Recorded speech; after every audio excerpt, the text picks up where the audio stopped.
So we'll be uploading a lot of videos on YouTube regarding the AS and A-level maths topics of pure maths, stats and mechanics. So starting with the AS level topics.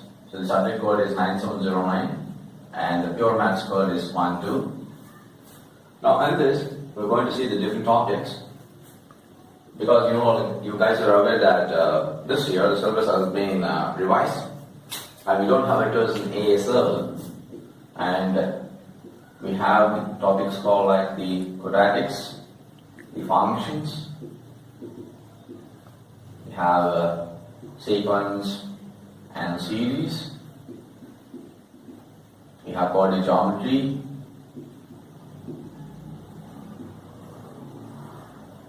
and we have the differentiation,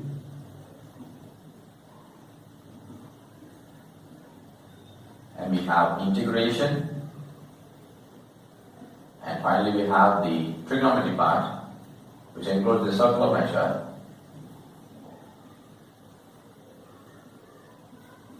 and trigonometry. So now let's see the first and foremost topic called quadratics. So this is a brief synopsis of the concepts. So quadratics. Quadratic equations.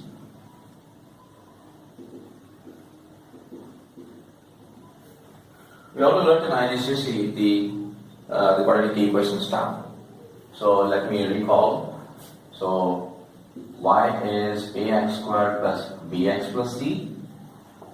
Now the sketch of the quadratic equation is a parabola, and if a is positive, your parabola is an open up parabola, and if a is negative, the parabola is an open down parabola. Now once you know the information, we quickly move on to the solving of the quadratic equations, the different techniques. One we have is factorization, and we have the completing square method,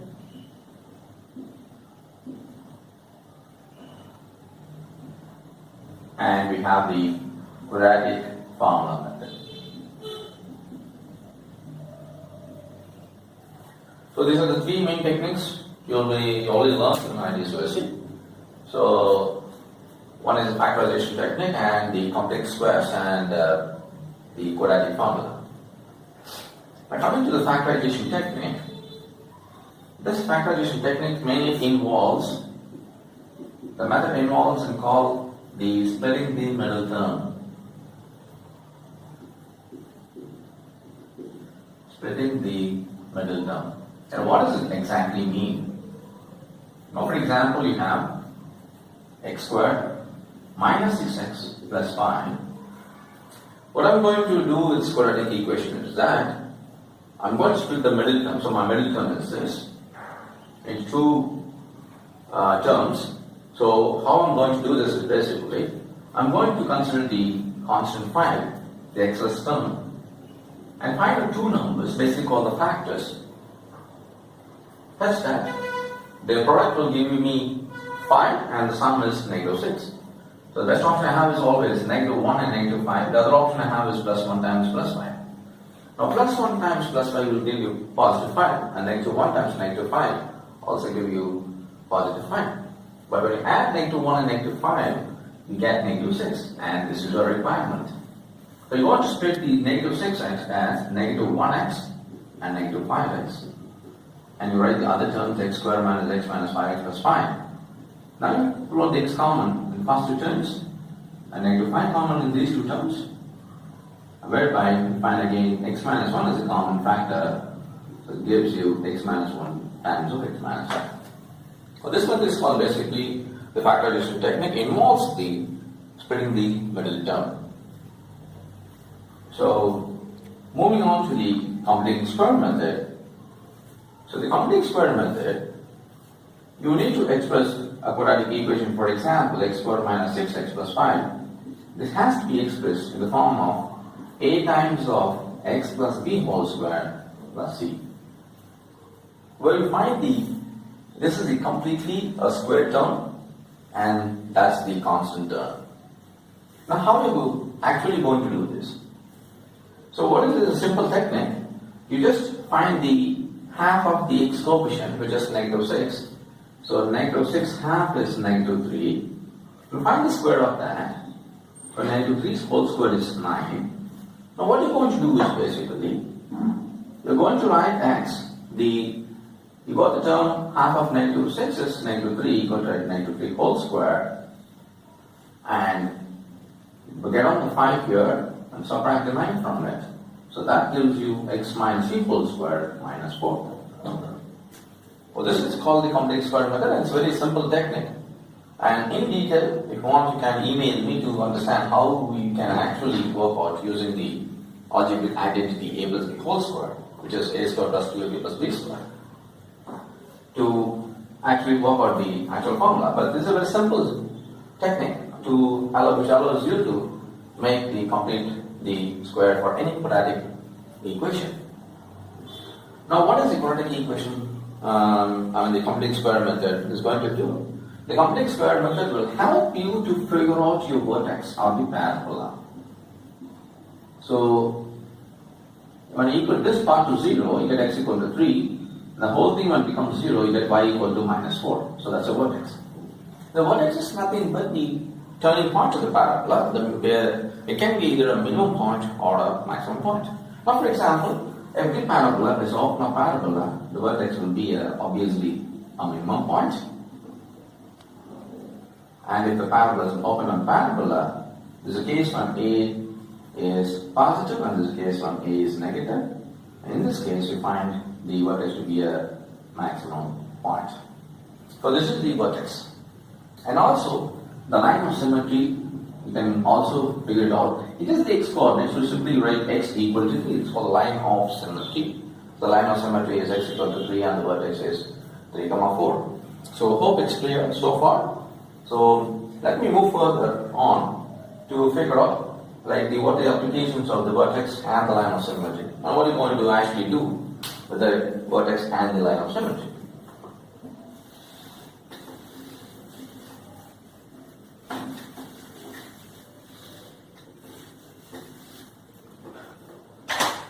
Now let's recall the equation y equal to x square minus 6x plus 5, and we have just complete the square for this, and that is this half of this is 3, so negative 3 whole square, and 5 minus 9, the square of negative 3 whole square is 9, so 5 minus 9 is negative 4, so you get x minus 3 whole square negative 4, and the vertex is 3 comma negative 4. And the line of symmetry is x equal to 3. Now what I'm going to do basically is I'm going to use a professional way of sketching the curve, because in IBCSE you learned how to sketch the curve by just plotting the t table, by figuring out the x and y values from the table, and then plotting each point on the graph, and then you join all the points, you get a smooth curve. Now here we're not going to employ that method.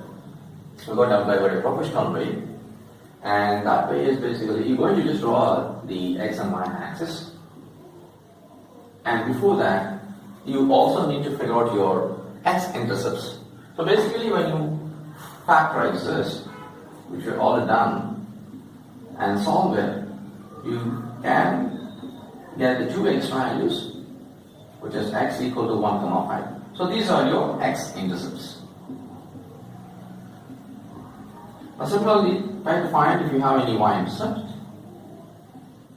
The y-intercept is nothing but the point where the curve meets the y-axis. Basically the x-coordinate is 0. So the x-coordinate is 0 in this case, the y-intercept we get is 0, 5. So in this how we're going to plot the points on the sketch the curve. So first you're going to plot the vertex. So 1, 2, 3, and negative 1, negative 2, negative 3, negative. So this is your 3, and the x equal to 3 is your line of symmetry, and that's a vertex. Now having got the vertex plotted, you need to also plot your x-intercepts. X is 1 and x is 5. So this is the 1 intercept and x equal to 5 is 4 and 5. the other intercept. So I got 3 points now. The y-intercept is 0, 5. So negative 1, positive 1, positive 2, positive 3, positive 4, and positive 5. This is fine. And what I'm going to do is, I'm going to see the number of units, the line of symmetry, or the vertex from the y-axis is basically this is 3 from the y-axis. So I have the 1 point, which is 5, 0, 5. So I'm going to take another 5 units from the line of symmetry and go further to the right, where my x-coordinate will be obviously 6, because this is another 3 units, and that's my other point. So since we got all 3 points, 5 points, 3 points on the right and 2 on the left, we're going to sketch the curve, and it's going on a simple sketch. Now this is your vertex, and this is the line of symmetry, and this is your y-intercept, and the 2 points are your x-intercept. So this is a very simple way, a proportional way to sketch a parabola.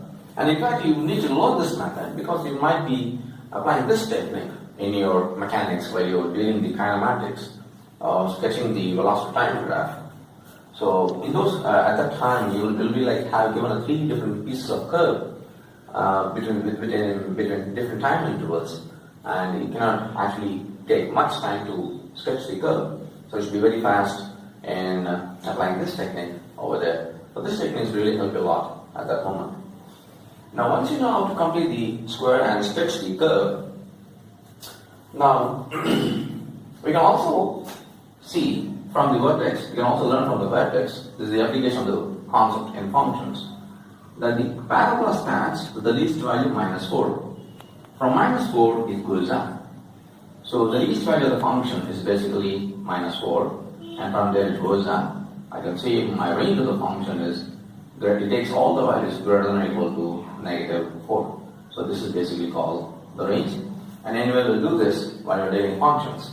Where now the application of the vertex and the complete square I want to address here at this moment, it will help you to figure out the range of the function. So hi guys, so now let's see the so in the earlier video we saw the complete square technique, and which will be helpful for you to sketch the parabola. And now let's see the quadratic formula. So we already learned what this quadratic formula is: x equal to minus b plus or minus root of b squared minus 4ac all divided by 2a. So what we're going to do is, we're going to focus on this particular term, b squared minus 4ac. Now before we discuss the conditions of whatever the concept we're going to learn ahead, we need to focus something on this, the square root. To tell you one thing, what happens if you have a number which is positive inside the square root? So obviously you'll be having two roots which are real, and there will be different roots. Basically you get like plus or minus. Now what happens if this particular term is 0? If this particular term is 0, you will not be having anything except minus b by 2a, which is basically one root. Now if the b squared minus 4ac is basically the term which is inside the square root is negative, then it's not possible to find out your real root. So these are the 3 cases now we're going to write now. So consider for the time being d, which is b squared minus 4ac, and it's called the discriminant. Now, as we discussed earlier, we're going to write 3 cases: d greater than 0, and d equal to 0, and d less than 0. Now let me recall again that if d is positive, d is greater than 0, that means you were able to evaluate the root. Therefore, you get 2 roots plus or minus, 1 root with the positive, 1 root with the negative. Therefore, you get 2 roots. There are 2 real roots and distinct roots. Now, the b squared minus 4 is 0, then the whole term is 0, you get minus b by 2, it's only one root. And in this case, it's also called the repeated roots or equal roots. And when d is less than 0, the root will not give you any value, real values. So here in this case, no real roots.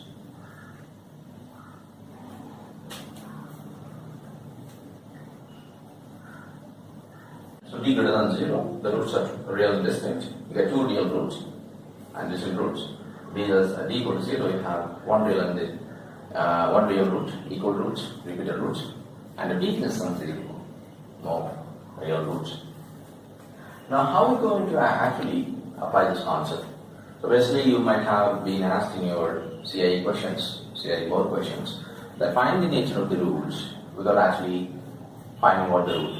Without actually finding out the root, find the nature of the roots. So you're going to use the discriminant condition and you're going to see like fit in any of these conditions or cases, and you're going to write the statement accordingly. Now let's see what is the application of this discriminant condition cases when you consider a quadratic equation and a line.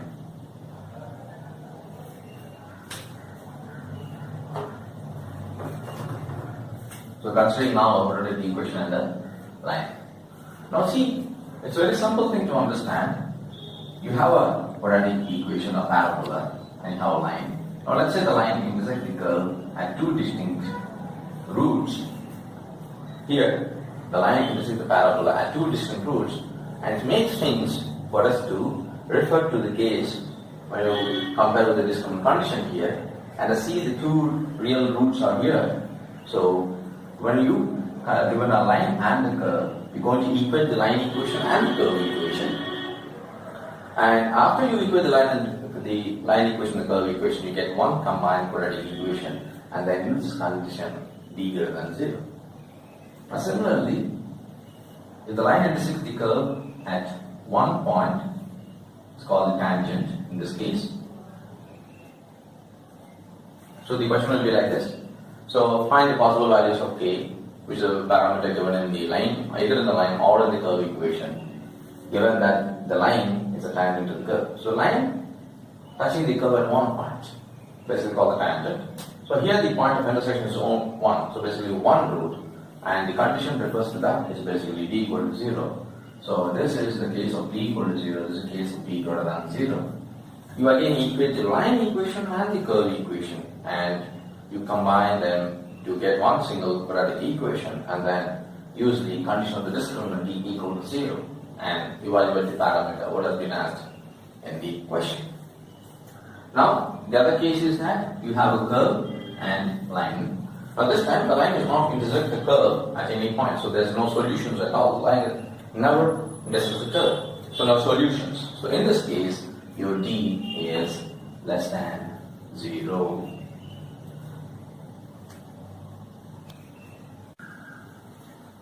So now we are done with the discriminant cases and the application of the discriminant with the quadratic equation and the curve given here, quadratic equation and the line given here.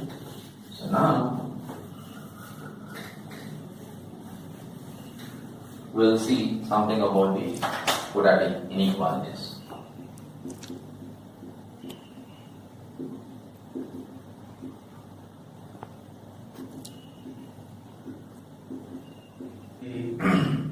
Quadratic inequalities like x over bx plus c, we have two different cases. One is the greater than inequality, the other one is the less than inequality.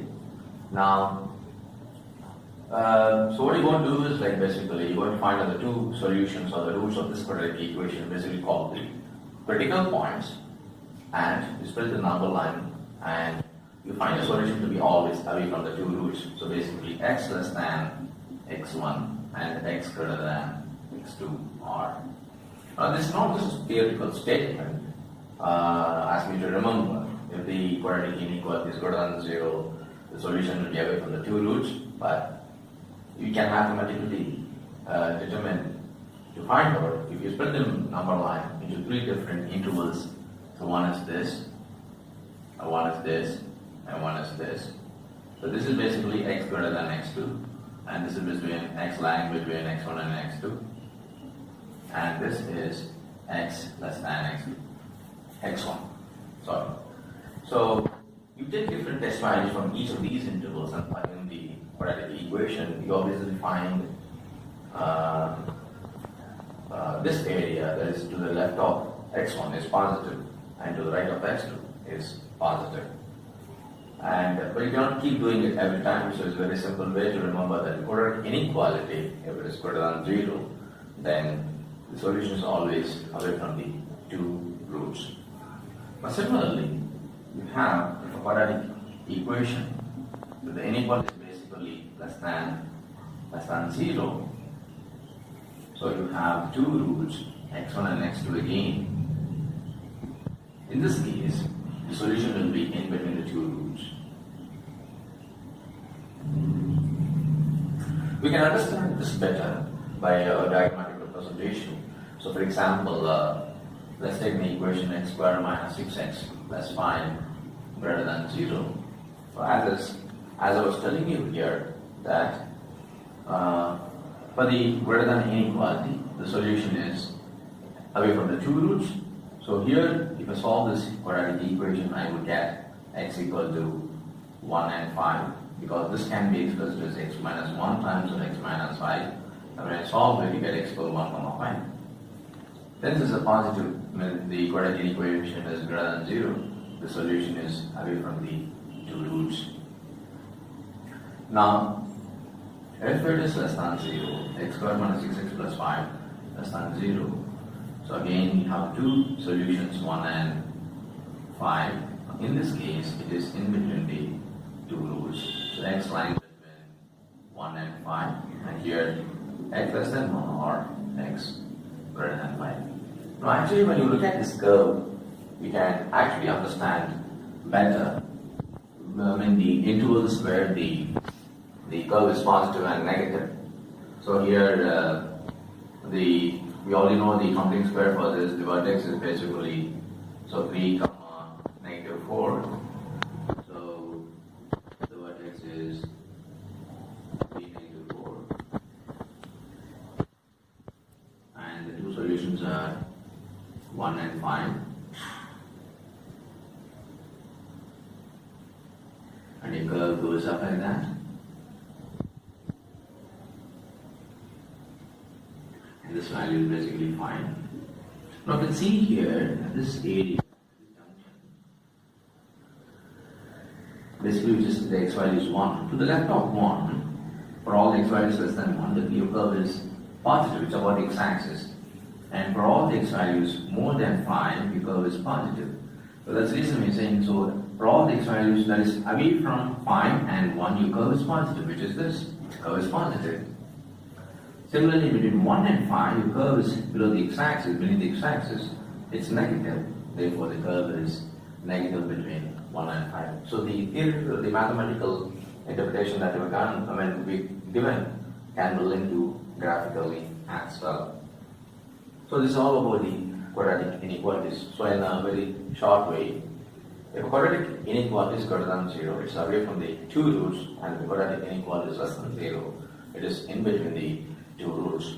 So we've done the quadratic inequalities. So let's move on to the next concept. The next concept is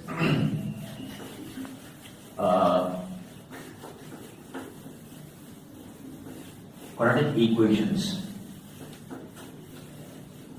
Forms of quadratic equations or modeling quadratic equations. So basically, for example, let's say you have a quadratic equation. You have an equation x power 4 minus 6 x squared plus 5 equal to 0, and you want to solve it. This is basically not a quadratic equation when you look at it actually, but can be modified to a quadratic equation. And how does it happen is, let's say your x squared is a. Well, this is not simply a squared minus 6a plus 5 equal to 0. And then when you factorize, it becomes a minus 1 times of a minus 5 equal to 0. You get a equal to 1 comma 5. And your a is x squared. So x squared is 1. And your x squared is 5. So your x is plus or minus 1, and x is plus or minus 2. Now let's say I give you a simple situation where, so I need to find out two numbers whose sum is 15 and product is 56. So maybe it might take since the numbers are small numbers, it might take a quick time to analyze what the numbers are. But let's see how actually the quadratic equation is going to help you. So here, what you do is we choose the two variables x and y. The two numbers are x and y. So implementing the case for the first condition, the sum. So x plus y equal to 15, and the product xy equal to 56. From this equation, I write y in terms of x, y equal to 15 minus x, and plug that or substitute that value in the second equation. I would get x times of 15 minus x equal to 56. Now, when you further simplify this, you get 15x minus x squared is 56. And taking all terms to the right, you have x squared minus 15x plus 56 equal to 0. Now, when you factorize 56, it will obviously give you the two numbers, negative 8 and negative 7. And then, because the other possibilities doesn't work out to give you minus 15, because minus 8 and minus 7 added together will give you minus 15. Therefore, you can split this, get minus 8x and minus 7x. And this is 56, and then x squared equal to 0. Therefore, x times of x minus 8 and minus 7 times of x minus 8 equal to 0. Therefore, you get x minus 8 times of x minus 7 is 0. You get x equal to 8 comma 7. You might be wondering, like the two possibilities, you got 8 and 7. Don't worry about that, because when you consider that x is 8, your y is automatically, y is 15 minus 8. 15 minus 8 will give you 7. And when x is 7, your y is still 15 minus 7, that will give you 8. And we're still not looking for x and y, we're looking for the two numbers. So we either can tell like 8 and 7 and 7 and 8, same thing. Because 8 plus 7 plus 7 plus 8 is the same thing as 15. When you add them, add 8 times 7 is 56, and 7 times 8 is 56. So this is all about the entire quadratic equation concepts. So let me recap the entire situation now here, like on the concepts of quadratic equations. So we discussed the basic information and introduction of the quadratic equation, the sketch of it, open up parabola and open up parabola. And then we discussed the different solving techniques, factorization, coupling square, and the quadratic formula method. And from the quadratic formula method, we worked out the different cases of the discriminant, and from there we connected the discriminant cases to the application of the line and the curve. And then we also worked on the quadratic inequalities, and then we also worked out the different models of the quadratic equation that can be modified or simplified to a simple quadratic equation. And finally, the application of the quadratic equation in the real life. Thank you for watching this video.